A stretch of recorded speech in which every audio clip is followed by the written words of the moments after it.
olhando para a realidade aí do atendimento que hoje nós temos aí na rede pública de saúde, o Tiago disse que a saúde não está boa e não está mesmo. Conversei outro dia isso aqui com o prefeito Inácio Franco e a gente debatiu sobre isso, recebo vereadores, o discurso é o mesmo, a saúde está ruim, filas enormes, médicos indo embora, não tem atendimento, o AME vazio, está ruim. Isso eu troquei ideias aqui com o prefeito outro dia. Agora, olhando hoje para essa comunidade, olhando para as principais barreiras ou desafios que essa população encontra na hora de buscar e acessar esse serviço na saúde pública estruturados, na sua visão, o que a gente precisa melhorar nisso? É acolhimento? É mais investimento? É treinamento? É quebrar o preconceito? Ou é uma somatória de coisas? Uma somatória de coisas, né? Uma somatória aí de vários pontos. Mas é uma coisa que eu sempre digo, né?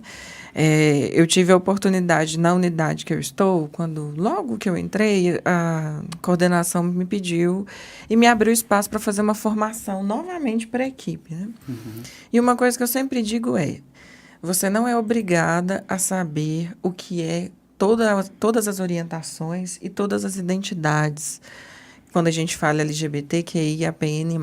Mas tem uma coisa que em trabalhar na saúde ou em qualquer outro espaço, eu colocaria como essencial a humanidade, um atendimento humanizado, que é disposição e acolhimento.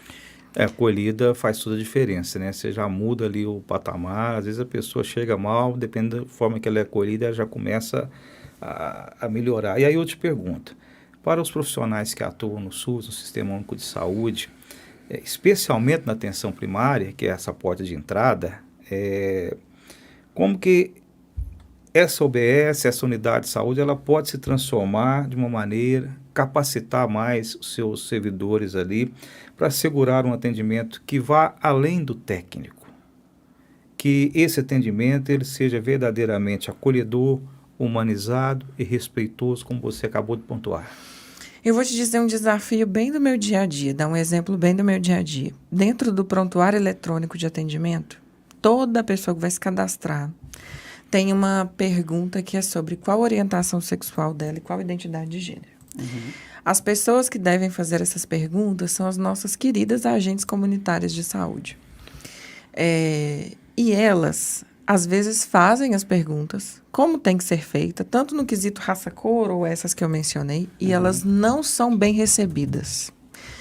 Então, elas fazem essa pergunta e a pessoa, por preconceito, age e respondem a elas de uma maneira super violenta e truculenta. O que isso causa? Isso causa uma dificuldade, às vezes, essa pergunta não ser feita. Então, novamente, vou pegar aqui a nossa conferência que está recente. Uma das pautas que eu levei para a conferência foi a importância, isso foi levado como proposta municipal da prefeitura, fazer campanhas que expliquem algumas coisas para a população. Da mesma maneira que a gente faz campanha para que as agentes de combate à endemia sejam bem recebidas, a gente explicar algumas questões para a população, porque a política pública é baseada em dados. Se essa pergunta não é respondida, a gente não tem dados. E também tem uma questão da própria educação. A gente tem recebido alguns relatos, alguns pedidos também de ajuda de estudantes que entram no nosso Instagram e falam, olha, eu estou sofrendo bullying aqui, não tem como vocês fazerem alguma intervenção, eu estou sendo achincalhado na escola, eu não estou sendo respeitado, estou sendo violentado. Então, assim, são diversos tipos de violência em diversas questões, seja na educação, na saúde, no emprego, na assistência social, que a gente ainda precisa de um reforço mesmo, sabe? Mas se eu fosse destacar, eu destacaria a questão da empregatícia e a questão de saúde e da educação, principalmente aqui em Pará de Minas. Eu quero só fazer uma diferenciação nisso que o Tiago falou. E a gente escuta muito bullying, né? A palavra bullying. Sim. A gente precisa diferenciar.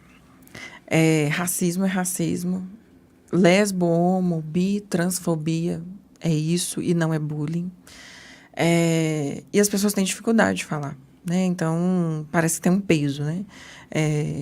Você é homofóbica. Não, só fiz uma brincadeira, né? Aí foi só um bullyingzinho, já até ouvi isso. Foi só um bullyingzinho. As coisas têm nomeações e elas precisam ser nomeadas como são.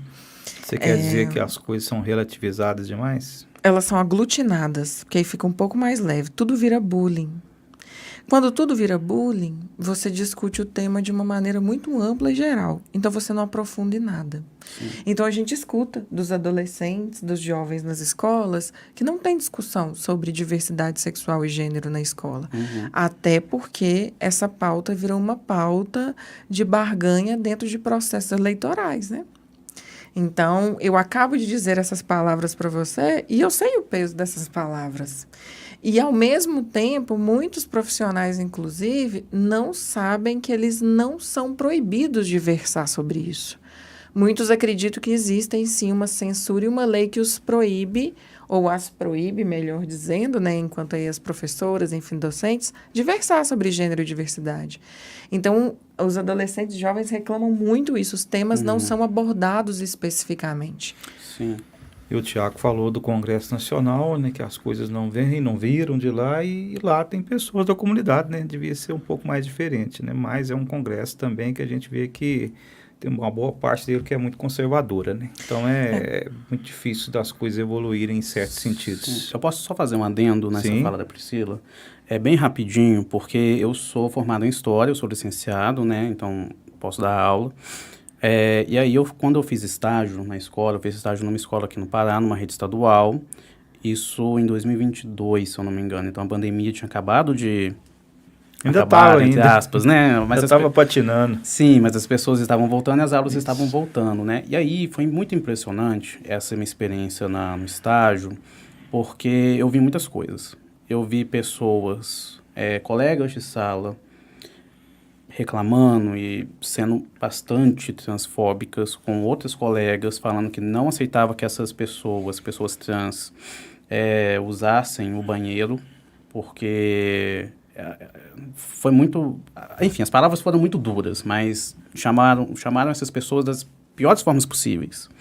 E eu vi muitos casos de adolescentes, porque foi no ensino médio, LGBTs, enfim, que tinham tentativas de suicídio em massa, assim, muitos lá na escola. Praticamente todos, assim, que eu percebi, tentaram suicídio em algum momento, assim, porque estava muito difícil.